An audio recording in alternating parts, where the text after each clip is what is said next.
Hey everybody, welcome to our channel Law and Knowledge. I hope that आप लोगों ने हम लोग को इंस्टाग्राम में अभी तक फॉलो कर ही लिया होगा, लेकिन अगर आप लोगों ने अभी तक हम लोग को उधर फॉलो नहीं करा है तो do follow us over there.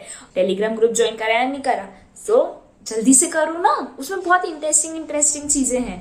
Recent vacancies, quizzes and everything. It's very interesting group. Link हम लोगों ने आप लोग को डिस्क्रिप्शन बॉक्स में दे दी है. तो आज के इस वीडियो में हम लोग हमारे ट्रांसफर ऑफ प्रॉपर्टी एक्ट के 10th लेक्चर को ही कंटिन्यू करने वाले, जिसमें मैंने आपको सेक्शन 37 तक का पढ़ा दिया था. जो हमारा चैप्टर 2 का हाफ पार्ट है वो हमारा कंप्लीट होने गया है. तो आज ये 11th part of transfer of property में हम लोग जो चैप्टर 2 का जो हाफ पार्ट है, जो सिर्फ और सिर्फ इमूवेबल प्रॉपर्टी पे लागू होता है, जो है 38 से लेकर 53A तक, which is applicable to only on immovable property, तो उसको हम आज स्टार्ट करने वाले हैं. और अगर आप लोग को पुराने कोई भी वीडियोस में कोई भी डाउट है तो हमसे कमेंट बॉक्स में जरूर पूछेगा. तो चलिए आज का वीडियो हम स्टार्ट करते हैं विद आवर सेक्शन 38. तो हमारा सेक्शन 38 बोलता है transfer by person authorised only under certain circumstances to transfer. अब जो हमारी प्रॉपर्टी किसी के पास गई है तो वो जो इंसान है वो उस प्रॉपर्टी को तभी ट्रांसफर कर सकता है किसी और को जब ऐसे सर्टेन सर्कमस्टेंसेस हो. अब कैसे सर्कमस्टेंसेस में वो ट्रांसफर कर सकते हैं, तो चलिए हम एक बार हमारे सेक्शन को रीड आउट करते हैं. तो section is where any person authorised only under circumstances in their nature variable to dispose of immovable property transfer such property for consideration, allaying the existence of such circumstances, they shall, as between the transferee on the one part and the transferor and other persons, if any, affected by the transfer on the other part, be deemed to have existed, if the transferee, after using reasonable care to ascertain the existence of such circumstances, has acted in good faith. मतलब इस section का ये मतलब होता है कि अगर कोई ऐसी कंडीशन है जहां पर उसको प्रॉपर्टी ट्रांसफर करना बहुत ज्यादा जरूरी है और वो उसने गुड फेथ में करी है, तब जाके ही ये प्रॉपर्टी ट्रांसफर होगी. और जिस इंसान को ये प्रॉपर्टी ट्रांसफर हो रही है उसको भी बहुत अच्छे से ध्यान रखना होगा कि हाँ ये जो कंडीशंस थी उनके बेसिस पे ही वो ट्रांसफर हो रहा है. ठीक है. अब आपको लग रहा होगा कैसा वेग सा है ये सेक्शन. तो कोई बात नहीं, मैं इसको एक आपको बहुत ही सिंपल से एग्जांपल से समझाती हूँ. देखो, एक तो मैं मेरा एग्जांपल समझाती हूँ which is kind of same with the illustration which is given in the parent. देखो, ए है, ए ने अपना जो घर है वो ट्रांसफर करा डी को, जो उसकी वाइफ है. ठीक है. ए ने अपना घर ट्रांसफर करा डी को, जो एग्जैक्टली उसकी वाइफ है. ठीक है. अब क्या हुआ, ए की डेथ हो गई, तो बी ए की डेथ हो गई, तो डी ने क्या सोचा, अब डी की कंडीशन क्या थी कि वो विडो हो गई, और जब वो खुद को मेंटेन नहीं कर पाए तभी वो उस घर को बेच सकती है. किसको बेच सकती है? बी को बेच सकती है. ठीक है. और बी को भी ये चेक करना पड़ेगा कि हाँ वो खुद को मेंटेन नहीं कर पा रही और उसका कोई गलत इंटेंशन नहीं है घर बेचने का, वो उसको जेन्युइनली पैसों की जरूरत है और वो गुड फेथ में घर ट्रांसफर कर रही है. ठीक है. तो बी को भी ये चेक करना पड़ेगा. तो डी जो है वो अपना घर कब सेल कर सकती है? जब वो खुद को मेंटेन नहीं कर सकती. ठीक है. और बी की भी यही रिस्पॉन्सिबिलिटी कि पहले वो चेक करे कि वो गुड फेथ में कर रही है या नहीं कर रही है. ठीक है. तभी वो उस घर को ट्रांसफर कर सकती. तो यहाँ पर हमारे सेक्शन का नाम क्या था? Transfer by person authorised only under certain circumstances. अब यहाँ पे सर्टेन सर्कमस्टेंसेस क्या, कि वो खुद को मेंटेन कर ही नहीं पा रही, तभी उसको घर सेल आउट करना पड़ रहा है, और वो भी ऑथराइज्ड पर्सन को. तो बी इज ऑथराइज्ड पर्सन, क्योंकि ए ने बोला था कि बी को बेच देना. ठीक है. तो डी अपना घर कब बेच पाएगी? जब वो खुद को मेंटेन नहीं कर पाएगी और अच्छे फेथ में ही वो अपने घर को ट्रांसफर कर सकती है. क्लियर? अब समझ आया? अब एक बार इलस्ट्रेशन को हम हमारी बुक वाली लैंग्वेज में पढ़ते हैं, जो हमारी बेयर एक्ट में क्या लैंग्वेज दी हुई है. मैं एक बार पढ़ूंगी और आपको बिल्कुल क्लिक हो जाएगा. सिर्फ लेटर्स का डिफरेंस है, बाकी example is exactly same. So let us read that. A, a Hindu window whose husband has left collateral heirs, alleging that the property held by her as such is insufficient for her maintenance, agrees for purposes neither religious nor charitable to sell a field part of such property to be. देखो ये आधा example है, पहले आधे को समझते हैं। यहाँ पर जो ए है वो एक विडो है जिसके पति ने उसको एक फील्ड दी है। वो उस फील्ड को कब बेच सकती है? या ना तो चैरिटेबल पर्पस होना चाहिए, ना ही कोई रिलीजियस पर्पस होना चाहिए कि हाँ चलो मैंने सिर्फ दान कर दी, कोई ऐसा रीजन नहीं होना चाहिए, बल्कि एक सॉलिड रीजन होना चाहिए कि वो इनसफिशिएंट पड़ रही है, उसमें से जो इनकम आ रही है जो खुद को मेंटेन नहीं कर पा रही है वो, ठीक है।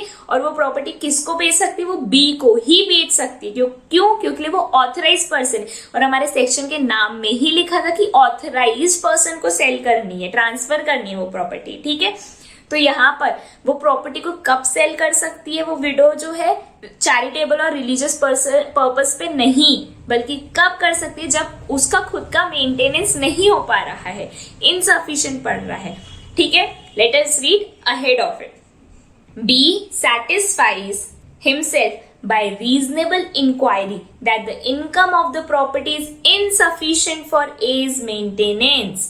और यहाँ पर B खुद को सेटिस्फाई भी करेगा कि हाँ जेन्युइनली उसका मेंटेनेंस नहीं निकल पा रहा है उससे, वो अनेबल हो रही है खुद को मेंटेन करने के, खुद का भरण पोषण ही नहीं कर पा रही है वो इंक्वायरी करेगा उस चीज की भी, ठीक है। आगे पढ़ते हैं।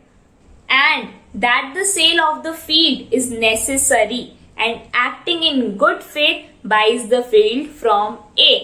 और genuinely उसको वो इनकम कम पड़ रही थी, गुड फेथ में वो बेच रही है, तो इसीलिए B उस प्रॉपर्टी को ले लेगा, खरीद लेगा। आगे, as between B on the one part and A on the collateral heirs on the other part, a necessity for the sale shall deem to be have existed। मतलब जेन्युइनली वो ना खुद को मेंटेन कर पा रही थी, ना उसके जो एयर्स थे उनको मेंटेन कर पा रही थी, तो जेन्युइनली वो प्रॉपर्टी बेचना बहुत ज्यादा जरूरी था। और एग्जैक्टली उसने गुड फेथ में करा है, इसीलिए बी ने इंक्वायरी के बाद वो घर खरीद लिया, और वो बहुत जरूरी था, नेसेसिटी थी, ठीक है। आई होप आप लोगों को ये सेक्शन बहुत अच्छे से समझ आया, और जिसमें नाम में ही समझ आ रहा है कि प्रॉपर्टी कुछ सर्टन सर्कमस्टेंसेस होंगे तभी ट्रांसफर की जाएगी, वो भी ऑथराइज पर्सन को ही। अब यहाँ पे नेसेसिटी कंडीशन क्या थी कि वो खुद को मेंटेन नहीं कर पा रही, और ऑथराइज पर्सन कौन हो गया था? यहाँ पर बी हो गया था, ठीक है। आई होप आपको समझ आया होगा। अब हम आगे चलते हैं हमारे सेक्शन 39 की तरफ। तो हमारा सेक्शन 39 बोलता है transfer where third person is entitled to maintenance. अब ये भी नाम से पता चल रहा है कि थर्ड पर्सन भी एंटाइटल्ड है मेंटेनेंस का इस प्रॉपर्टी में, तो ये प्रॉपर्टी कैसे ट्रांसफर हो रही है, क्या होगा, क्यों होगा, कैसे होगा? तो चलिए इन सब के सवालों के जवाब मिलेंगे हमें इस सेक्शन की वर्डिंग्स में। So let us read the wordings of this sentence. Where a third person has a right to receive maintenance और अ प्रोविजन फॉर एडवांसमेंट और marriage from the profit of immovable property and such property is transferred, the right may be enforced against the transferee if he has notice thereof, or if the transfer is gratuitous but not against a transferee for consideration and without notice of the right nor against such property in his hands। Again this is a simple one, नाम से समझ आ रहा है जहां पे किसी तीसरे इंसान को उस प्रॉपर्टी की इनकम से मेंटेनेंस मिल रहा है, तब क्या होगा? तो या तो उस इंसान को मेंटेनेंस मिल रहा है उस घर से, या फिर कोई ऐसा एडवांसमेंट उसको पैसा देना है, या फिर उसकी शादी का जो खर्चा है वो सब उस इनकम से होने वाला है। तो क्या होगा कि जब वो प्रॉपर्टी ट्रांसफर होगी किसी और को, तो क्या वो इंसान इन लोगों को मेंटेनेंस देगा? तो ये सारी बातें ये वाला सेक्शन ने हमें बताई है। तो अब हम इसका डिटेल में इसका मीनिंग समझते हैं। फर्स्ट लाइन ही हमारी बात करती है कि थर्ड पर्सन का राइट है मेंटेनेंस रिसीव करने का, आइदर मैरिज या फिर एडवांसमेंट में। और यहाँ पे एक नोटिस की बात की गई है, स्टेटमेंट को एक और बार पढ़िए। If he has notice thereof और is it transfer is gratuitous, या तो वो जो सामने वाला इंसान है उसको एक नोटिस दिया गया था कि इस प्रॉपर्टी से इन का मेंटेनेंस होता है, या फिर यूं ही ग्रेटिट्यूअसली दे दी कि ये प्रॉपर्टी आप रख लीजिए, ये प्रॉपर्टी आप ले लीजिए, इससे जो भी पैसा आएगा इन तीनों में मेंटेनेंस के तौर पे दे देना। तब ये जो दो कंडीशंस है, जब आपको नोटिस दिया गया है उस प्रॉपर्टी से रिलेटेड मेंटेनेंस का, या फिर वो प्रॉपर्टी आपको ग्रेटिट्यूअसली दी है कि दान की गई है, ठीक है, बिना कोई कंसिडरेशन लिए। कंसिडरेशन हम लोगों ने इंडियन कॉन्ट्रैक्ट एक्ट 1872 में पढ़ा है। अगर आप लोगों ने नहीं याद आ रहा क्या होता है consideration, so go and check out our Indian Contract Act lecture series, right. तो जो कोई कंसिडरेशन उसने नहीं दिया है, ग्रेटिट्यूअसली दिया है, तो उनको मेंटेनेंस देना ही पड़ेगा, ठीक है। और अगर कोई कंसिडरेशन के साथ वो प्रॉपर्टी ली गई है तो आपको कोई भी मेंटेनेंस देने की जरूरत नहीं है। क्यों? बिकॉज आप लोगों ने ऑलरेडी उसके लिए कंसिडरेशन पे करी है उस प्रॉपर्टी के लिए, ठीक है। 3 चीजों की बात कर रहा है ये सेक्शन, ठीक है। 3 कंडीशंस कौन सी? मेंटेनेंस और एडवांसमेंट ऑफ मैरिज के ही रिलेशन में। पहला कि अगर आपको नोटिस दिया गया है, दूसरा कि आप ग्रेटिट्यूअसली कर रहे हो, ग्रेटिट्यूअसली आपको प्रॉपर्टी मिली, तो इन दोनों केसेस में आपको मेंटेनेंस देना ही पड़ेगा। और तीसरा केस जो हमारा आता है वो था कि आपने किसी कंसिडरेशन के साथ वो प्रॉपर्टी ली है, तब आपको कोई भी मेंटेनेंस देने की कोई जरूरत नहीं है। क्यों? क्योंकि आप ऑलरेडी वो कंसिडरेशन के फॉर्म में दे ही चुके हो, ठीक है। लेकिन एक और बार हम इसको एक एग्जाम्पल से समझते हैं, ठीक है। तो एग्जाम्पल इज, ए ने प्रॉपर्टी ट्रांसफर करी बी को, ठीक है, और उसी प्रॉपर्टी में से सी, डी और ई इन तीनों का मेंटेनेंस होता है, ठीक है। और ये जो प्रॉपर्टी है वो बी को ट्रांसफर की गई थी दान के फॉर्म में, मतलब ग्रेटिट्यूअसली वो प्रॉपर्टी दी गई थी। तो अब आप मुझे बताओ, क्या उसको मेंटेनेंस सी, डी और ई को देना पड़ेगा या नहीं देना पड़ेगा? जल्दी से कमेंट बॉक्स में रिप्लाई कीजिए इस क्वेश्चन का, ठीक है। अब हम आगे बढ़ते हैं हमारे अगले और आखिरी सेक्शन के ऊपर जो इस लेक्चर का है, वो हमारा सेक्शन 40, जो बात करता है burden of obligation imposing restriction on use of land. Use of land पे कुछ रेस्ट्रिक्शंस लगाना। अब क्या है वो restrictions? Let us see that. So our section 40 बात करता है burden of obligation imposing restriction on the use of land. हमारे लैंड के यूसेज पे कुछ ऐसी ऑब्लिगेशंस लगाना, जैसे कई बार कुछ लोग करते हैं, जैसे किसी ने अपना घर रेंट पे दिया तो वो लोग बोलते हैं ना, ये पपड़ियां मत निकालना, ये वॉल के कलर वलर मत निकालना, और ये बोरिंग को अच्छे से यूज करना, कुछ कीड़े काड़ी मत करना, नल ढंग से रखना, तोड़ वोड़ मत देना, नल खोल के मत चले जाना, पानी आता है बिल भरना पड़ता है, ध्यान से रखना है। तो ऐसे इम्पोज करते हैं ना वो लोग ऑब्लिगेशंस की, ये मत करना, वो मत करना, ये मत करना।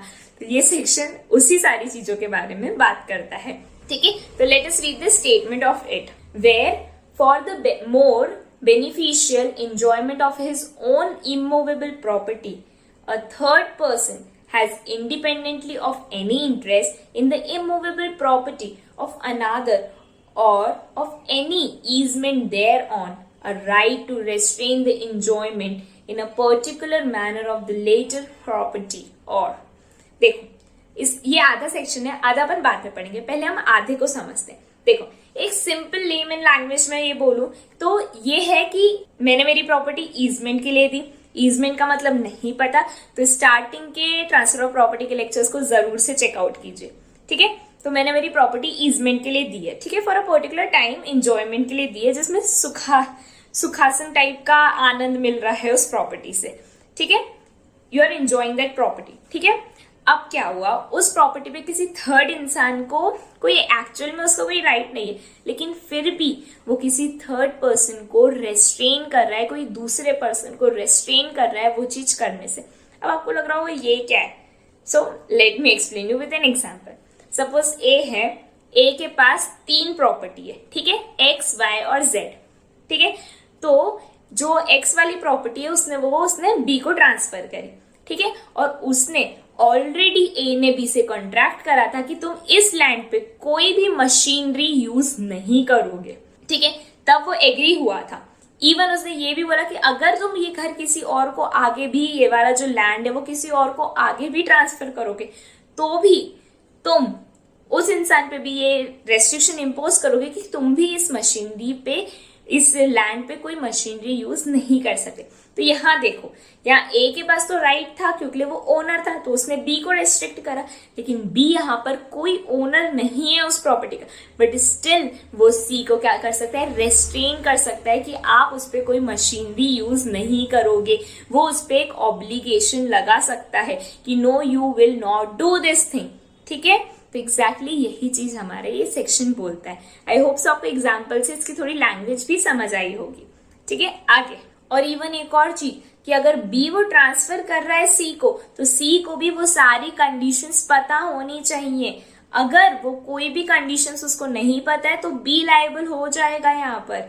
ठीक है, और सी को आप तभी स्यू कर सकते हो या फिर बी को भी जब ए ने बी को कंडीशंस बताई हो और बी ने सी को बताई हो। अदरवाइज आप सी और बी दोनों को रेस्ट्रेन नहीं कर सकते अगर आपने खुद ने उसको कंडीशन नहीं बताई। अगर इमेजिन करो, अगर ए बी को नहीं बताता और वो कुछ कर लेता, ठीक है, मशीनरी यूज कर लेता, तो क्या आप बी को सू कर पाते? नहीं कर पाते ऑब्वियसली। जब आपको कोई चीज पता ही नहीं है, लैंडलॉर्ड ने फॉर एग्जाम्पल, ठीक है, लैंडलॉर्ड ने बोला ही नहीं कि हम लोग कलर चेंज नहीं करवा सकते और हमने तो घर का कलर चेंज करवा दिया, तो क्या जो लैंडलॉर्ड है वो टेनेंट को लायबल ठहरा सकता है? क्या नहीं ठहरा सकता, आपको बताना चाहिए पहले। तो एग्जैक्टली यहाँ पे भी अगर कोई कंडीशन है, ऑब्लिगेशन है, तो आपको बिफोर हैंड बताना ही पड़ेगा, तभी आप उस सामने वाले इंसान को सू कर पाओगे, कोर्ट ले जा पाओगे, कॉम्पेंसेशन ले पाओगे। ठीक है, और आगे के हमारे सेक्शन में भी यही चीज लिखी है कि आपको उसको इन्फॉर्म करना पड़ेगा, और अगर आपने उसको इन्फॉर्म नहीं करा, नोटिस नहीं दिया, कॉन्ट्रैक्ट नहीं करा, तो फिर आपको कोई कंसिडरेशन नहीं मिलेगा अगर उसने गलत करा भी तो। ठीक है, अब एक और एग्जांपल देखते हैं जो हमारी बेयर एक्ट में दिया हुआ है। Let us read the statement first. A contracts to sell Sultanpur to be. A contract करता है कि बी से कि हाँ मैं ये सुल्तानपुर तुम्हें बेच रहा हूँ। ठीक है, while the contract is still in force, he sells Sultanpur to C. अब जब ए और बी का जो कॉन्ट्रैक्ट हुआ था वो कॉन्ट्रैक्ट अभी भी कंटिन्यू हो रहा है, और उसी ड्यूरेशन में बी जो है वो सुल्तानपुर किसको बेच देता है? सी को बेच देता है। ठीक है, who has notice of the contract, जिसको इन सारे कॉन्ट्रैक्ट की ऑलरेडी नोटिस है कि क्या क्या कंडीशंस थी, क्या क्या सर्कमस्टेंसेस थे। तो अब जो बी है वो कोई ओनर नहीं है, ठीक है, स्टिल वो सी को क्या कर सकता है? रेस्ट्रेन कर सकता है। Read it. B may enforce the contract against C to the same extent as against A। तो जैसे A का था, A ने B को करा, तो exactly in the same manner B किसको रेस्ट्रेन कर सकता है? C को। आई होप अब आप लोगों को ये सेक्शन बहुत ही इजीली समझ आया होगा। और अगर आप लोगों को कोई भी डाउट्स हैं, any doubts related to any lectures, so do comment and ask us. You can even ask your doubts on Telegram, WhatsApp, Instagram, in any of this platform. Right और अगर अभी तक आप लोगों ने हमारे दूसरे लेक्चर सीरीज को चेकआउट नहीं करा है, दूसरे सब्जेक्ट की, so do that because we are always there for you to help you out in any of the matters, right? Computer, English, GK, all the law subjects, and even for the motivation thing you can contact us. We, the people of law and knowledge, are always there for you. So stay connected with us, stay tuned with us. All the best.